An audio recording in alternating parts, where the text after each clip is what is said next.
Thank you for joining me this afternoon. I just want to speak briefly to you regarding the topic of human trafficking and the Christian and church's response, to this heinous crime. I'm not an expert by any means. Although through my my work with the prosecutor's office and some seminars that I've attended, I have been exposed to the topic, and you cannot hear about this without realizing that it's an issue that we should all be concerned with. What's human trafficking? The United Nations publication 2000A Article 3 tells us that individuals who are taken by threat, force, fear, abduction, or fraud for the purposes of for others to exercise control over them, and for the purposes of exploitation. That's essentially the definition of a person that has been trafficked. They are captured, they are enslaved, and they are exploited. How many people are victimized by human trafficking? We don't know. Estimates range from hundreds of thousands to millions. There just isn't enough data to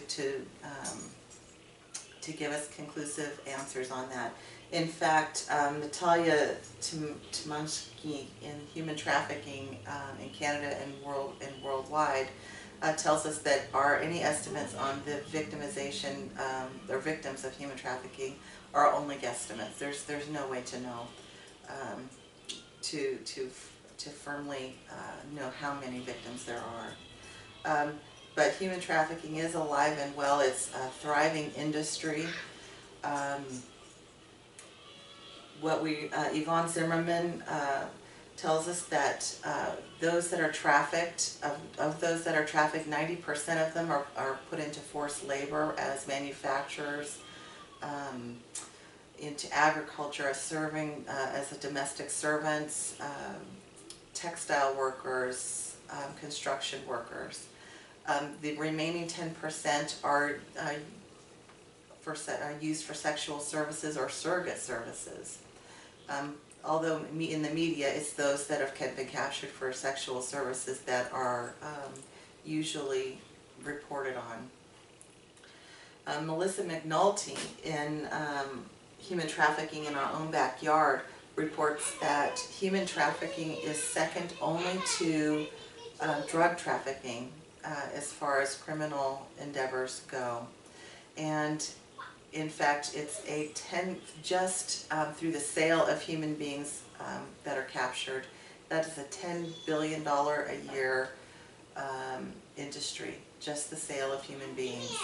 In addition to that, another $32 billion a year are earned through the goods and services provided by those enslaved. So it's a big business. And there's many people that are being victimized as a result. What should our response be as Christians and as the church? Well, I would like to remind you, Psalm 82:4 tells us that we're to rescue the weak and the needy, and to deliver them from the hand of the wicked. You know, the church should take this problem seriously, and should support. First of all, we should recognize that it exists, and that we should support legislation and any activities that promote or interfere with traffickers and those that would enslave and harm other individuals. Those that are trafficked can be men, women, children. There's no limit. They don't focus just on one group. They're all victims. And secondly, we should, as a church and as individuals, seek to help survivors. Those that have been rescued from trafficking situations, they have nothing. They need the most basic human services, food, shelter, clothing. In addition, they also need expanded aftercare, depending on what their scenario is. Are they children? Are they adults? What type of exploitation did they undergo? All of those factors need to come into play when participating in the aftercare of those that have been rescued from human trafficking. The church, though, is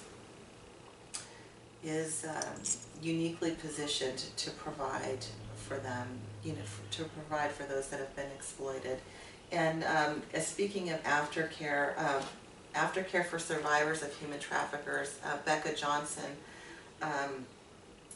addressing that need reminds us that they need their basic services met. They need, and that the various components of their enslavement are going to affect the type of aftercare they need.